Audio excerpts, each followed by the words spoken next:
Hello friends, welcome back. आइए चलते हैं मेरी स्क्रीन पर, जिसमें आज मैं लेकर आया हूं कुछ ऐसा स्टॉक जिसको हम कल की डेट के लिए देखते हैं कि किसको बाय किया जाए और किसको सेल किया जाए। तो सबसे पहले मेरी स्क्रीन पर जो चार्ट खुला हुआ है वो है एक्सिस बैंक का। एक्सिस बैंक को हम थोड़ा सा डिटेल में एनालिसिस करके देखेंगे और जानेंगे कि कहाँ से हम एक्सिस बैंक को कल की डेट में बाय कर सकते हैं। तो थोड़ा सा हम इस पर डिटेल एनालिसिस करके देखते हैं और समझते हैं कि एक्सिस बैंक क्या हमें कल एक अच्छा सेटअप बना के देगा। सबसे पहले हम एक्सिस बैंक में जाते हैं। तो आप मेरे चार्ट पर देखेंगे कि मैं यहाँ पर एक हाई और लो मार्क करने की कोशिश करता हूँ। आप उसको समझने की कोशिश करिएगा। जैसे यहाँ से मैं एक लाइन लगाई है और यहीं से मैं एक लाइन ड्रॉ कर रहा हूँ जो ऊपर की तरफ गई, अगेन जो नीचे की तरफ आई, अगेन जो ऊपर की तरफ गई। ठीक है, मैंने यहाँ पर एक लाइन ड्रॉ करी है और इसी लाइन को हम देखते हैं कि इसका एक स्विंग लो बना है, एक स्विंग हाई बना है, फिर स्विंग लो बना है, फिर स्विंग हाई बना है। तो ये जो स्विंग लो है, इसी के जस्ट ऊपर वाले स्विंग हाई पर हम इसका हाई और लो मार्क कर लेते हैं। इस हाई और लो को मार्क करने का रीज़न इसीलिए है क्योंकि जब मेरा प्राइस इस वाले हाई को तोड़कर जस्ट यहाँ से, मैं थोड़ा सा आपको पेंसिल से समझाता हूँ, इस वाले हाई और लो को मार्क करने का रीज़न यही है कि जब हमारा प्राइस इस वाले हाई को तोड़कर यहाँ से ऊपर की तरफ गया था, आप देख रहे हैं यहाँ पे एक अच्छा वॉल्यूम था और यहीं से प्राइस हमारे ऊपर की तरफ गया था। कई दिन ऊपर निकालने के बाद हम देखते हैं कि हमारा प्राइस इसी सपोर्ट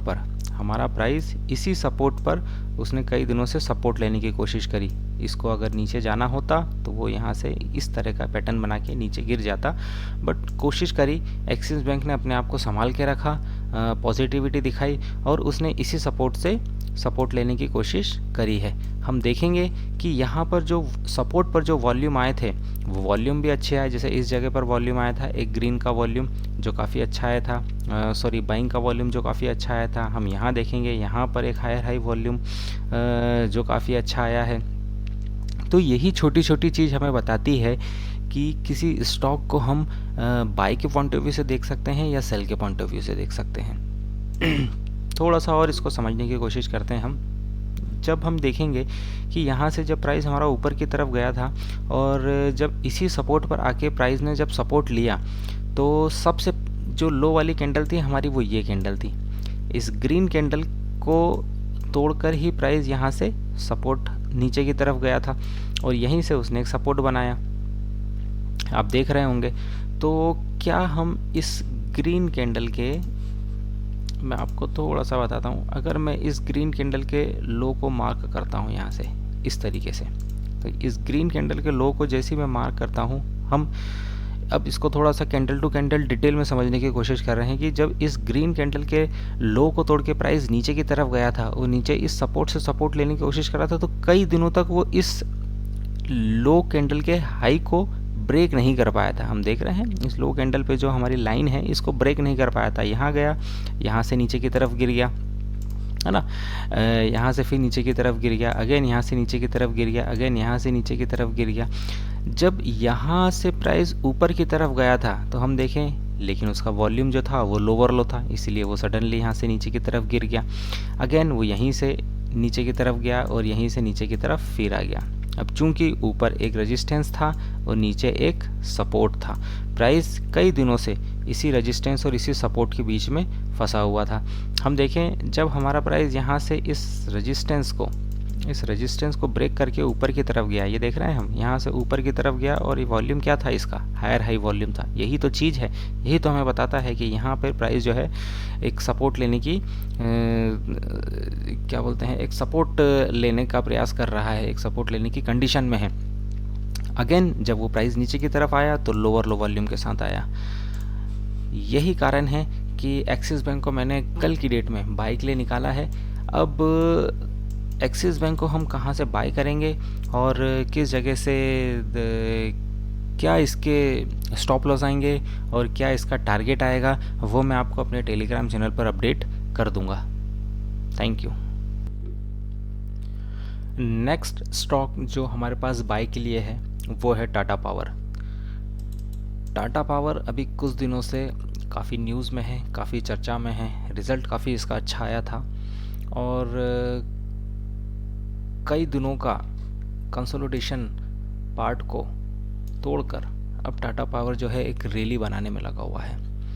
तो टाटा पावर को हम बाई के पॉइंट ऑफ व्यू से देखेंगे, थोड़ा सा इसको कैंडल टू कैंडल मार्किंग करते हैं और कोशिश करते हैं समझने की कि कहाँ से हम इसको इंट्राडे के लिए बाय किया जाए। मैं चलता हूँ अपनी स्क्रीन पर, यहाँ से हम ट्रेंड लाइन लेते हैं। हम ये देखते हैं कि जब मैं यहाँ से एक हाई मार्क करता हूँ इस तरीके से, हमने देखा मैंने एक हाई मार्क किया, हाई मार्क करने के बाद मैंने ये स्लो को मार्क किया, स्लो को मार्क करने के बाद फिर मैंने हाई मार्क किया और यहाँ पर लो मार्क किया, अगेन यहीं से मैंने एक और हाई मार्क किया। मैं एक हॉरिजॉन्टल लाइन लेता हूँ, इस वाले हाई को हमने मार्क किया और इस वाले हाई को हमने मार्क किया। देखिए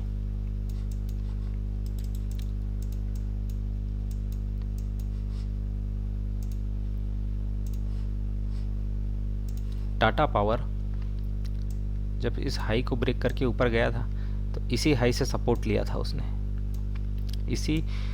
जब इस हाई को टाटा पावर ब्रेक करके ऊपर की तरफ गया था एक हायर हाई वॉल्यूम के साथ, तो ये इसके लिए पहले एक रेजिस्टेंस था, लेकिन जैसे ही रेजिस्टेंस को इसने ब्रेक किया, यही रेजिस्टेंस उसके लिए एक सपोर्ट बन गया और इसी सपोर्ट से सपोर्ट लेकर टाटा पावर फिर एक बार ऊपर की तरफ गया।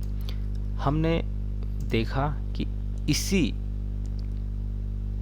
हायर हाई पैटर्न को उसने ब्रेक करते हुए अच्छे वॉल्यूम के साथ इसको फिर से उसने ब्रेक किया। अगेन टाटा पावर इसी हायर हाई पैटर्न को के पास फिर से आया है और यहीं से सपोर्ट लेने की कोशिश कर रहा है। यही कारण है, देखा जाए जो प्राइस होता है वो हमेशा इसी तरीके से जब वो ऊपर जाता है तो हमेशा इसी तरीके से वो ऊपर जाने की कोशिश करता है।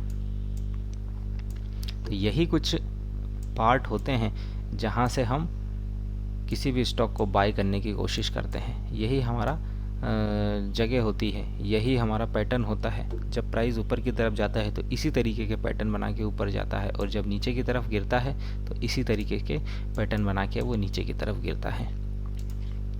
देखते हैं कि यहाँ से प्राइस जब नीचे की तरफ आया है, इस पैटर्न से जब प्राइस नीचे की तरफ आया तो यहीं से उसने ऊपर जाने की कोशिश करी। ऊपर जाने के लिए ज़रूरत लगती है एक अच्छे वॉल्यूम की, ऊपर जाने के लिए ज़रूरत लगती है इंट्राडे में सही जगह की।